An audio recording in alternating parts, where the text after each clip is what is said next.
या देवी सर्वभूतेषु विद्यारूपेण संस्कृता नमस्तस्यै नमस्तस्यै नमस्तस्यै नमो नमः। ओम जयंती मंगलाकाली भद्रकाली कपालिनी दुर्गा क्षमा शिवा धात्री स्वाहा सुधा नमस्तुते नमस्तुते।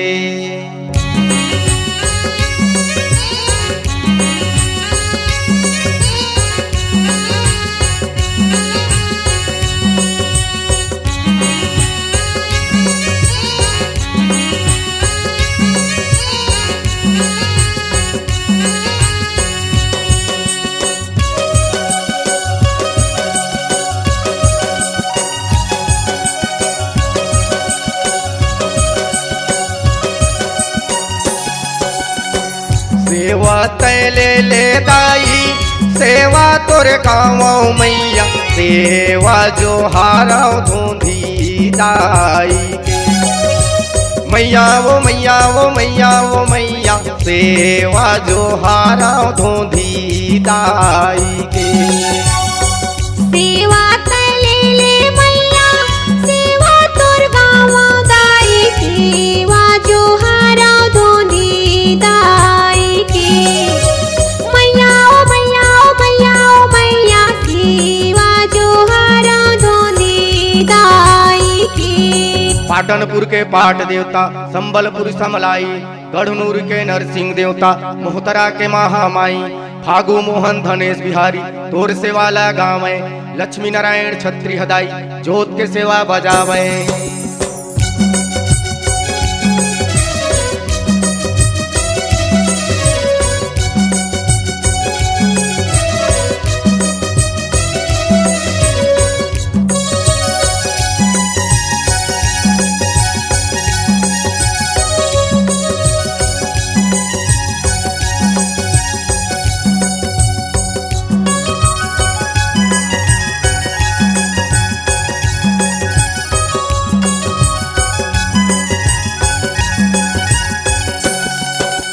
भर पी पर निमरुखम दाई मन के मनौती बंधाए पानी सुपारी फूल फुलवारी मैया भेंट चढ़ाए। वीर बजरंगी राम लखन मन घलो सरग ले आए गद गद हो के चोलाऊं कर तोर दरसला पाए।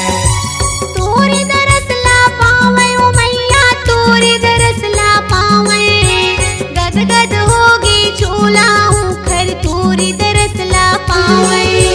पासा झार धुंधी दाई लगावो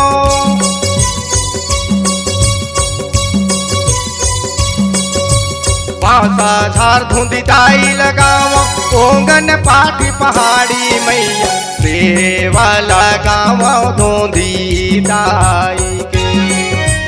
मैया ओ मैया ओ मैया ओ मैया सेवा लगावा धुंधी दाई के। संजय बैगा मंतर मारे नरियल निबूल भारे चार कोस के चौर फेरे राधे हुम चढ़ावे राधे हुम चढ़ावे।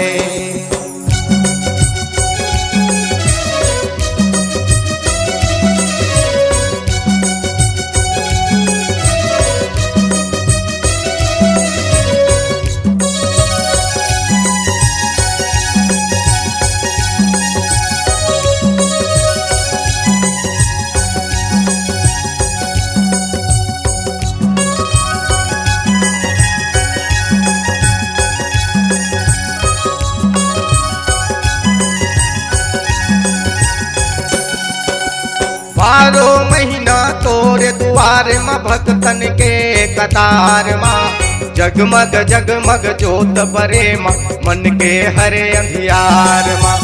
मरही माई के छोटे बहिनी लीला है अपरंपार माँ।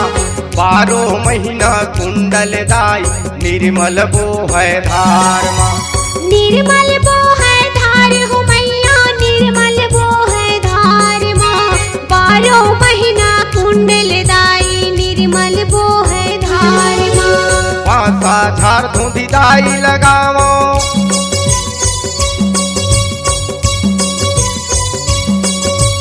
पासा झार धुंधी दाई लगावो ओंगन पाठ पहाड़ी मैया सेवा लगावो धुंधी दाई के।